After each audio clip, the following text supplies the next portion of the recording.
what do you need to grow a business that is that successful? What are some of the attributes? I heard you say hard on results and soft on people. What are some of the other skills that you need to build a business like that? I heard you say you had fun. I mean, that probably plays an important part as well. But how long did it take you to build that business, and what were some of the attributes that you say led to your success there?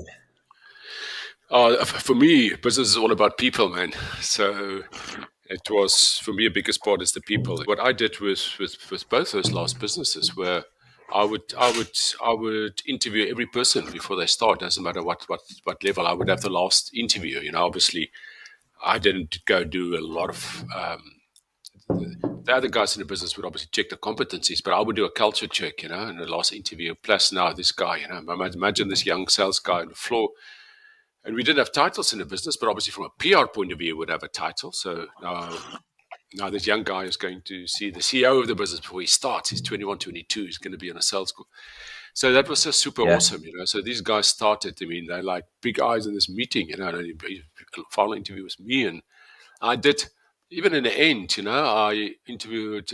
At a point, I had to have that session with about 6 of them at the same time because there was not when we had 500 Too people. many But I people. still, yeah, Yeah. it was too. But it was still that, So it was still doing it. And there were some guys that I just told the guys, "No, we're not employing them." I could see this is not going to be a good cultural fit. So I think that's a big part. I think building a business that cares about the people, building a business that it's in a hard space where people are uh, developed and trained and looked after. And when they make mistakes, get a corrective feedback, but it comes from a heart space, and you build it almost as a family, not almost as a family, and the people in the business feels that way. Also, what other people will call our suppliers. We never used that word. It was our partners, So let's say our ad agency were partners in a business, and not from a financial point of view, but they when we had our sales price givings on a Friday, at the end of the month, invite the advertising guys there, and they were there, and then I would tell these sales guys, I was that fun, Gareth. I was on a mic on the floor, and all these sales guys get good big prices, and we celebrate them for doing well. And I would Uh-huh.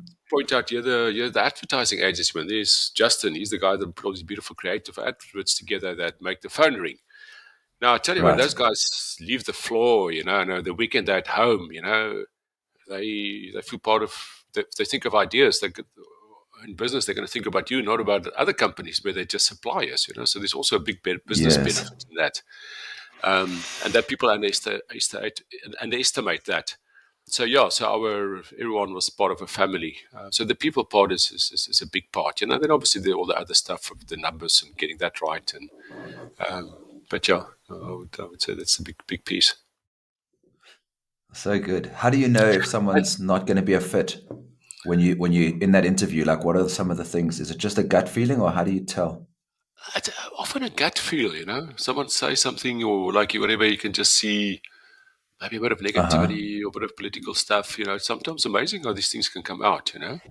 Um, so Hmm. yeah, so you can feel it. You can just feel it in that space. I worked in business very much on my intuition.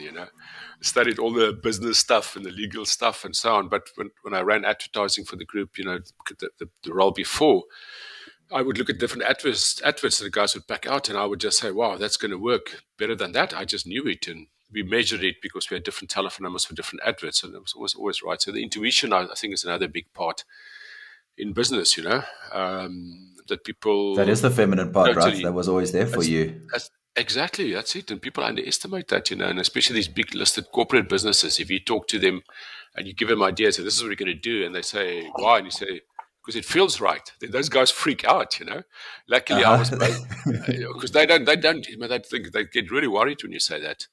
Um, Uh huh. and in the latter business, there was a little bit of that. But the business before that was all entrepreneurial family businesses. And there it was totally accepted. People trusted your gut feel because, your results go by that.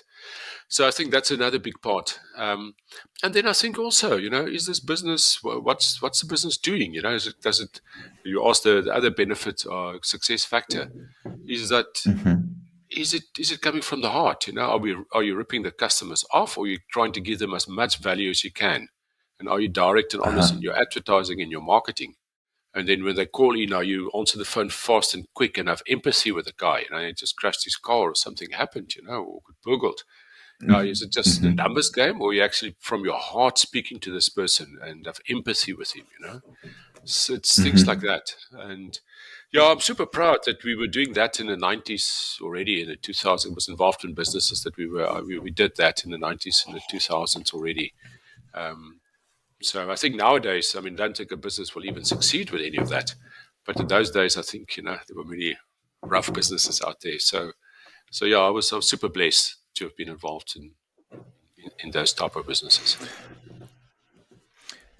Do you think that what you're talking to there is one of the challenges of like what we see with the patriarchy and traditional capitalism and stuff like that, where there's too much mind and not enough, typically men in power, trusting their intuition and tuning into that and tapping into that part of ourselves?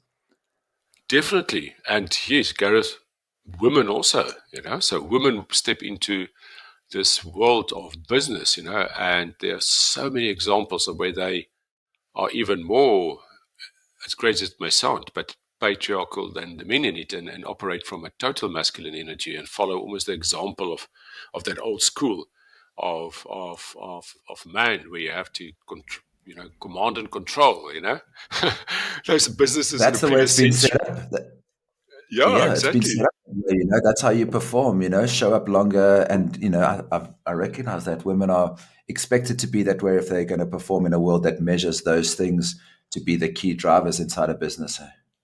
Yeah, it makes me sad. It makes me really sad because, and obviously, there's a lot of women that in that space that don't operate from it. But I think maybe 10, 20, 30 years ago, when obviously there was a lot more fairness in employment and a lot of more women entered the workplace, I think the example was that command and control of the old masculine type of thing. So unfortunately, I think a lot of women also followed that route in terms of managing businesses and appearing, presenting themselves showing up in business like that. Um, and yeah, and obviously in the last centuries, so many businesses were very much like that, command and control, even the Hmm. business books in the 70s, 80s, so a lot of that. Um, so yeah, luckily we're shifting into a new world. We're shifting in a new consciousness. We're shifting into a new way of business. I think this whole this we still have the structures in place of the 3D world and consciousness and frequency across the planet is lifting. I'm just using these as pointers, like 5D world and consciousness is lifting, but the structures are still there, and the businesses are there, and this rising consciousness is pulling this old school 3D businesses with it, which means they're disintegrating, they're falling apart, and people Hmm. look at this and they think, oh, what's going on? But it's just obvious is that those frequencies of those 3D businesses can't handle this higher consciousness that we're shifting into. So that's falling apart. Hmm. And if you start new businesses in that frame, it's got no chance of working. As a matter of fact, all these things are going to crumble and are crumbling. So what's Hmm. exciting for me is that now starting businesses that are fully in this consciousness of higher frequency and higher vibration and higher consciousness. You have actually led beautifully into my next question, which is what do you see your role as a maverick business person in current business and future? Like, where do you see that crossover? What sort of place do you want to where do you want to stand in that for yourself and for business? Yeah, that's fascinating. I've so for the last few years, I've been doing a lot of work on a sexuality space and doing some workshops and that, and putting some courses together for men and having a lot of fun.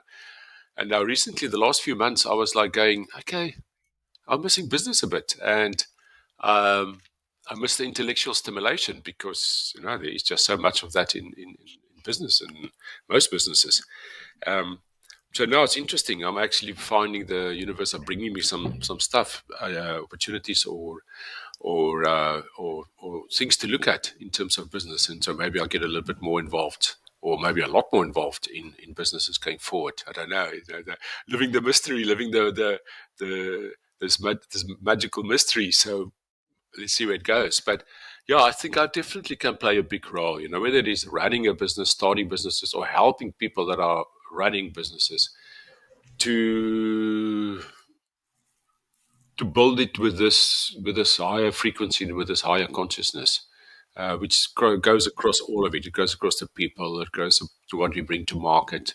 It goes towards the energy that you're creating this with. You're creating it from a heart space, or you're just creating it in numbers. Nothing wrong with creating it with numbers, but where does it come from?